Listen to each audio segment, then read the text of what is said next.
I sure hope that's wear in the sprocket and not the output shaft. I've got the brand new sprocket and the brand new second-hand output shaft from eBay. Much better, although there is still some movement. It's better than the one I've got. So we'll be stripping down the engine to replace this shaft and check out everything else along the way. Hey guys, I'm Dave and this is Mimshed. And I have a worn shaft, Countershaft, in my KTM. As you saw in the lead-in videos, my countershaft in my transmission is worn out and I need to replace it. That means I have to strip my engine. But while I'm in there, I'll have a good look around and see what else needs fixing. But as you'll see, not everything goes to plan. And there's other issues laying in wait for me. So if you like my videos, please like, subscribe, hit that notification bell and leave a comment. It all goes towards the YouTube algorithm, helps my channel out and doesn't cost you a cent. All right, let's get into it. So once the tank, expansion chamber and swing arm have been removed, links to those videos at the end of this video, it's a simple matter of disconnecting the wiring harness, removing the clutch slave cylinder and removing the mounting bolts and brackets, and the engine can be removed from the frame.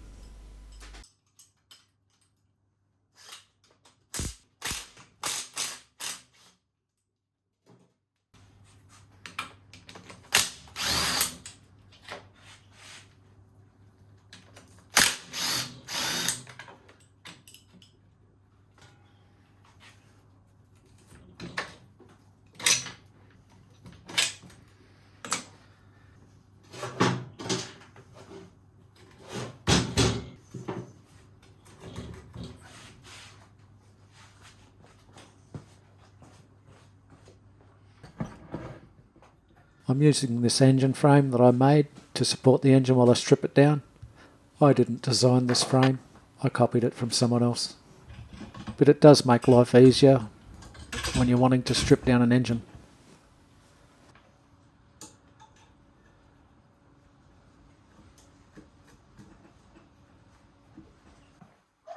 I recommend using a clean container when draining the oil. If you haven't got anything else laying around, an aluminium baking tray works well. It helps to see any of the nasty surprises lurking in the oil.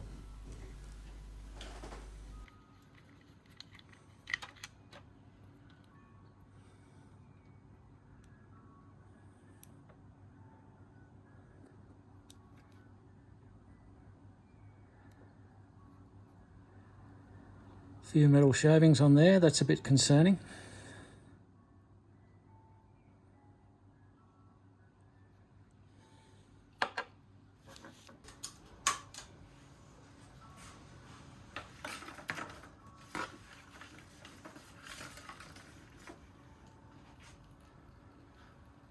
Nothing in the oil though, so it may just be normal wear and tear.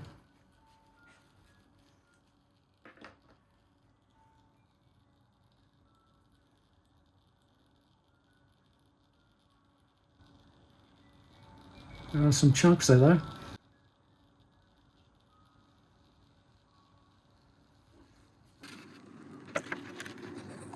Nothing really shiny in the oil, which is encouraging. Won't know for sure until we completely strip it down.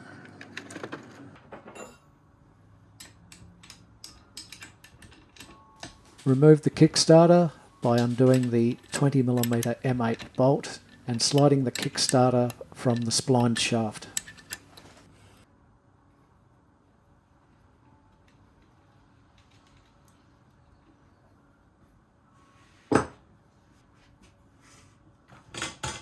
I'm just draining the last of the transmission oil. Here you can see the versatility of one of these engine frames.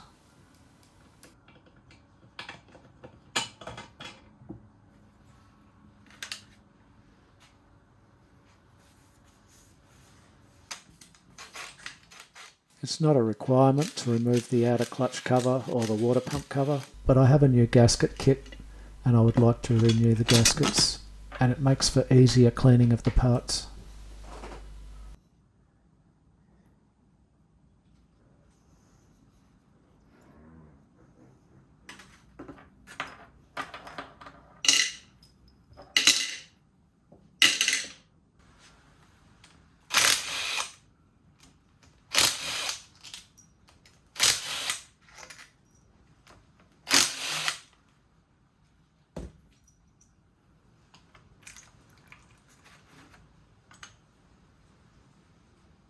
The impeller and cover look to be in good condition. The intermediate clutch cover can now be removed.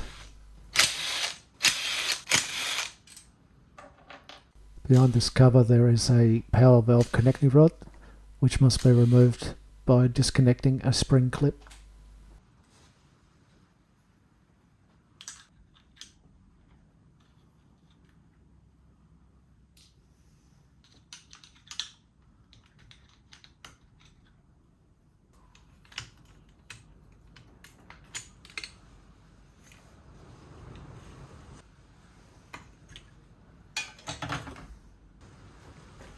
The collar screws, springs and pressure plate can now be removed, followed by the push rod.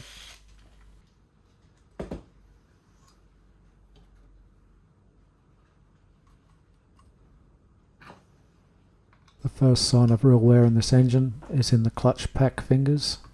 There's quite a bit of movement here.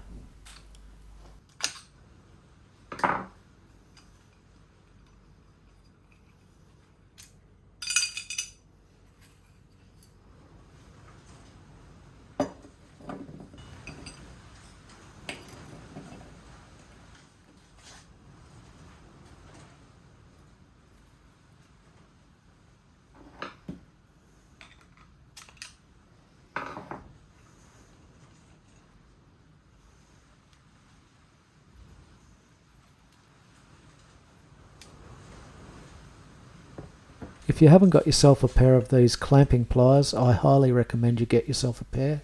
They are a very versatile tool for holding rotating parts while you're undoing them or doing them up.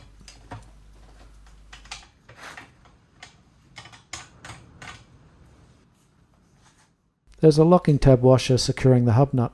The tabs on the washer need to be knocked down flat so a socket can be fitted to undo the nut so the clutch basket and hub can come away.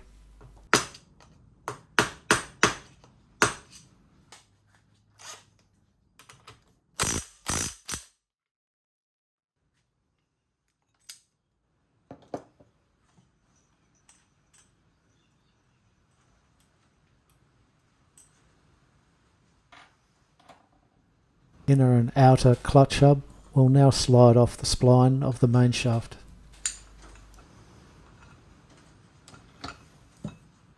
The kickstart mechanism is next. Behind this component is a small thrust washer. Take care, these things can become lost very easily.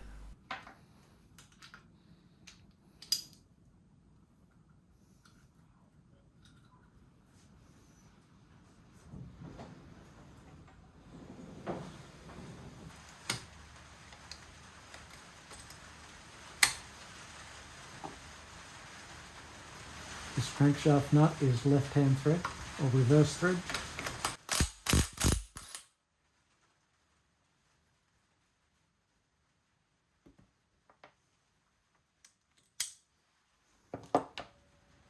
The primary gear will now simply slide off the crankshaft.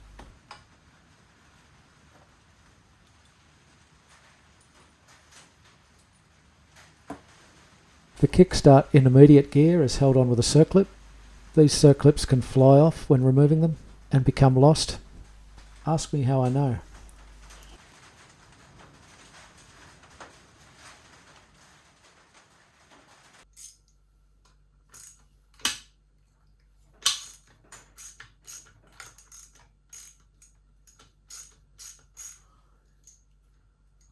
The shift lever needs to come off, and then the shift shaft and the shift locating drum can be removed.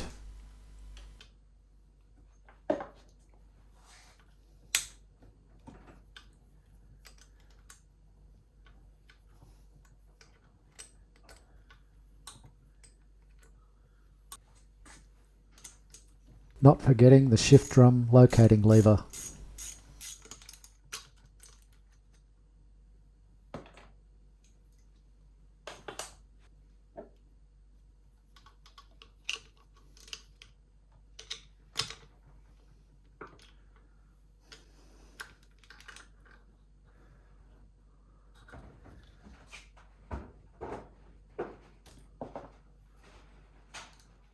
Another obscure thrust washer, and the shift shaft has a lot of sludge on it from the transmission. The head and the cylinder need to come off the crankcases so that they can be split to get to the transmission.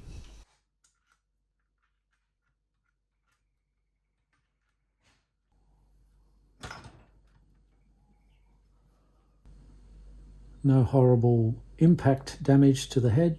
That's encouraging. Let's have a look inside the cylinder.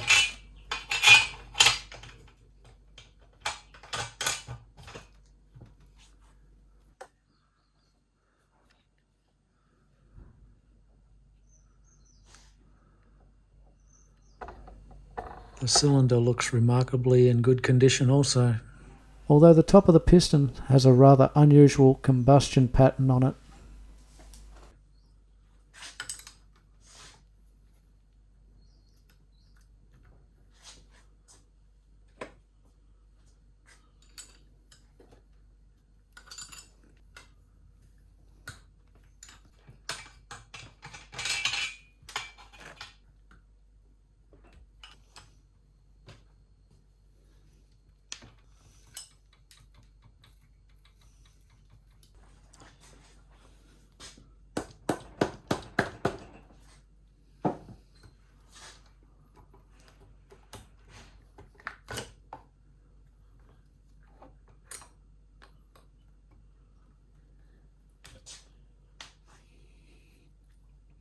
It was at this moment I realised my day had just got worse.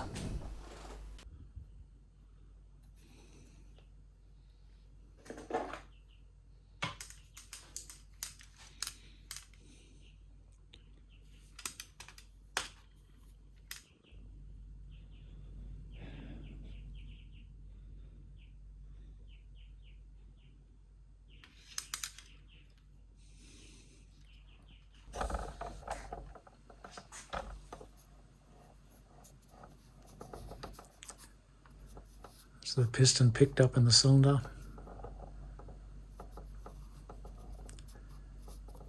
So I'll need to buy a new piston kit and get the cylinder re-nickersal. Bummer.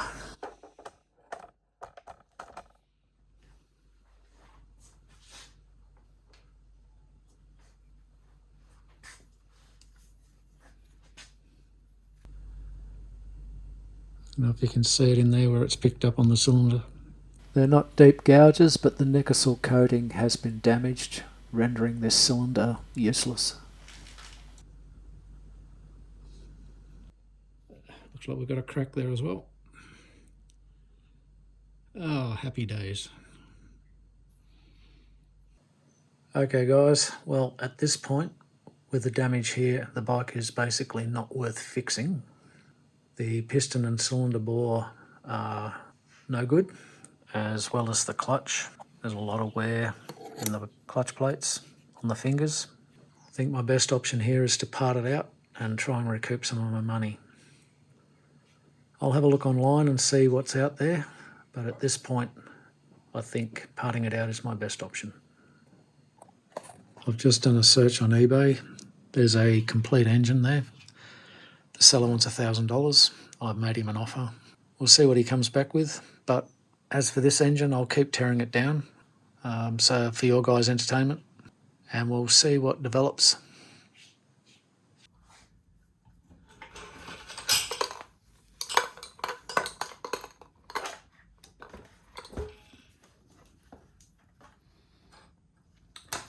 Clever bastard.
Flywheel looks to be in good condition.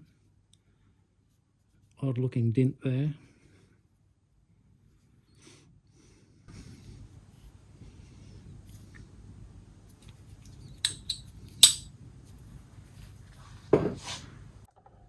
I'm noticing that the timing marks are off.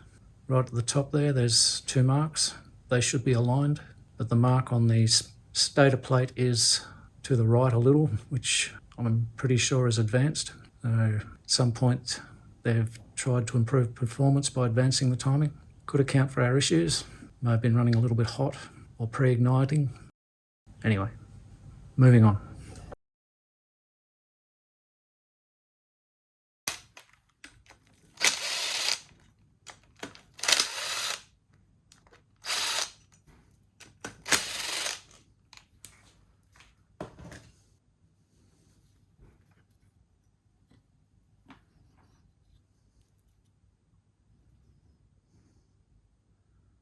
Okay, behind the stator we have some oil.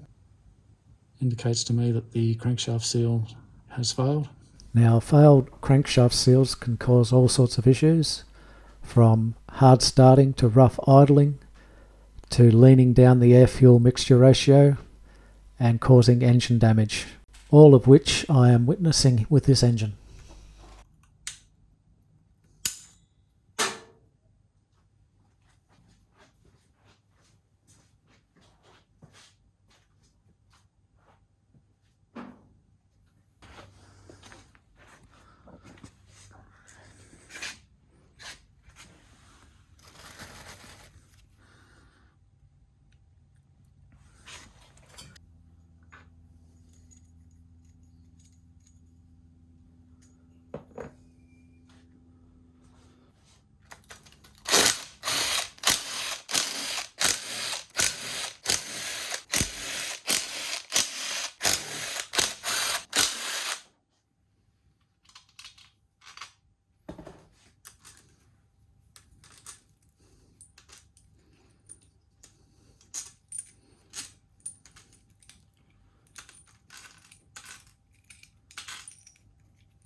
A crankcase separating tool is a must-have if you're going to be doing this type of work often.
The big end on this crank feels good.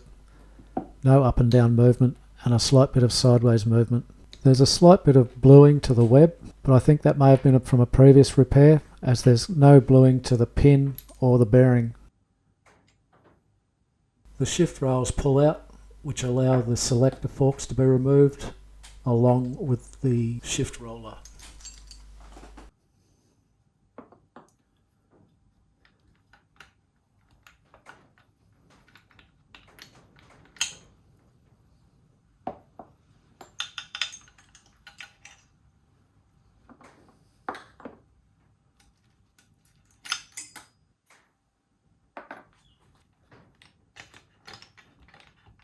The transmission can then be removed. Just be mindful of loose gears and thrust washers.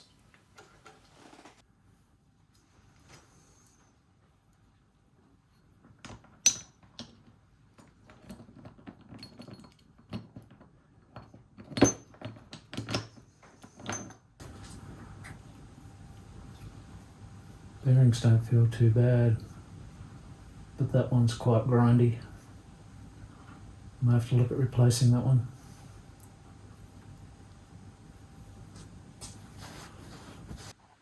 This output shaft is the reason this all started. As you can see, it's quite worn.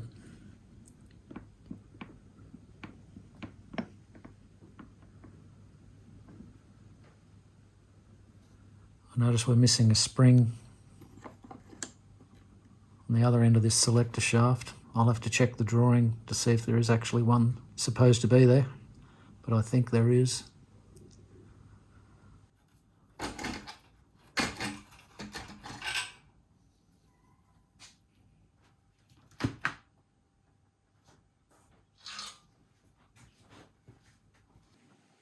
The leaking crankshaft seals here are more than likely what has caused the engine to fail. Oil leaking out means that there's also air getting in, which is leaning down the air-fuel mixture, which would make it run hot and cause the piston to expand and grab into the cylinder. The piston looks reasonably new, so I'd say potentially the engine was built, but the seals weren't replaced, and the engine has failed, possibly for a second time. At that point, the seller probably gave up and decided to get rid of it. Okay, the next thing I'll do is go through and wash everything and inspect all the components. The offer I put in for the replacement engine has been accepted. The new engine, or the new second-hand engine, is in the post. The seller guarantees me that the Nickersall bore is in very good condition and it comes with a brand new Wiseco piston and rings. So that's good news. I can't wait to see that when it turns up. So when it gets there, we'll do an inspection on that, and hopefully we can get one engine made up out of the two and get this thing up and running.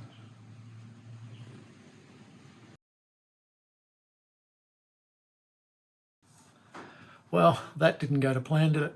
Turns out the worn countershaft was the least of my worries. Unfortunately, this engine has a worn out clutch and a crack in the cylinder and scored Nickersall lining. This crack may have been allowing coolant into the cylinder, which would explain the odd combustion mark on top of the piston. It also has a scored piston and leaking crankshaft seals. Anyway, the new engine is in the post and hopefully will be here in the next few days. So we'll get that apart, we'll have a look at it, and hopefully we can make one engine out of the two. For those of you who have just joined me, I'll leave links to my other videos so you can catch up.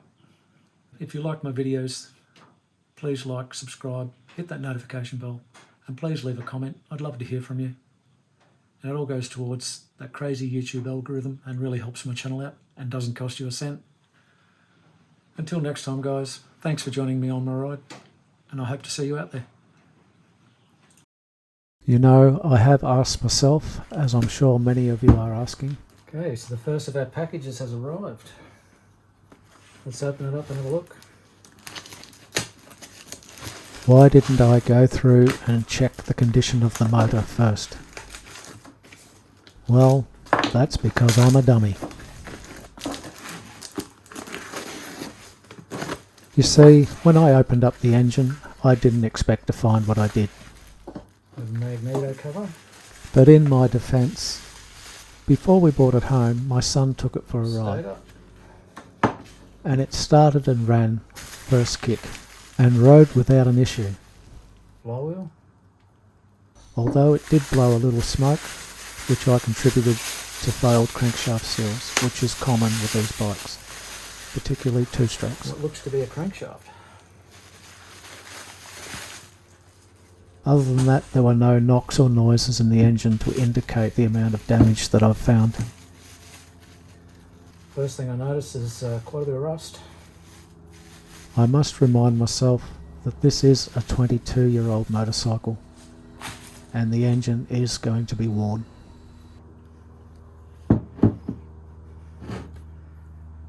Big end does feel okay. The biggest issue we have facing these rebuilds is the rarity of parts. Things like cylinders and crankshafts are getting harder and harder to find. That's why I jumped on this complete engine when it came up on eBay.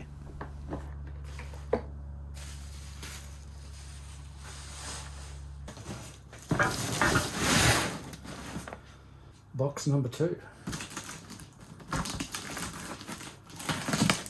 Not packaged the best. Quite open in places.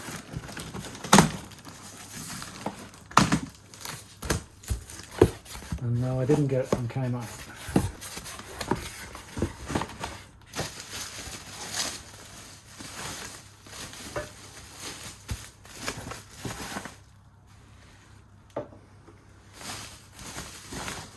Okay. Expansion chamber.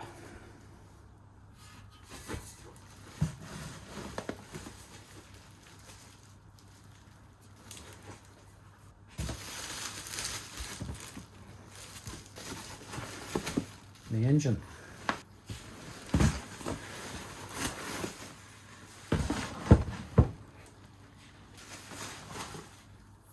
Kickstart.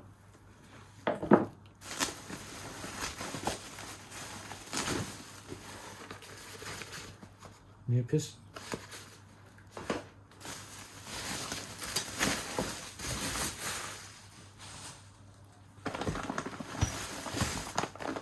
Clutch. Hopefully it's a bit better than the one I've got.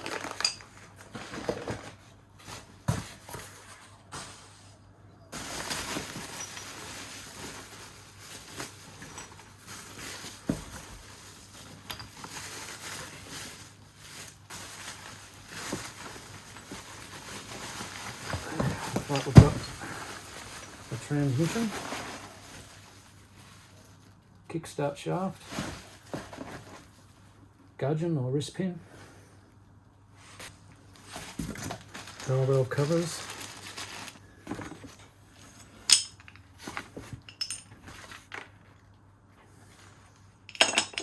various nuts and bolts, shift drum. Looks like some carburetor pieces and don't know what that is.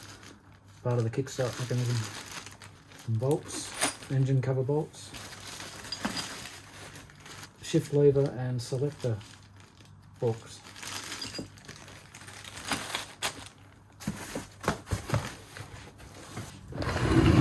Let's have a look at this important part.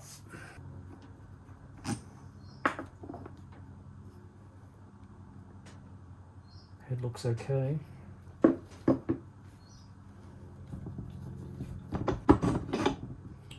Okay. Moment of truth. Just get a torch.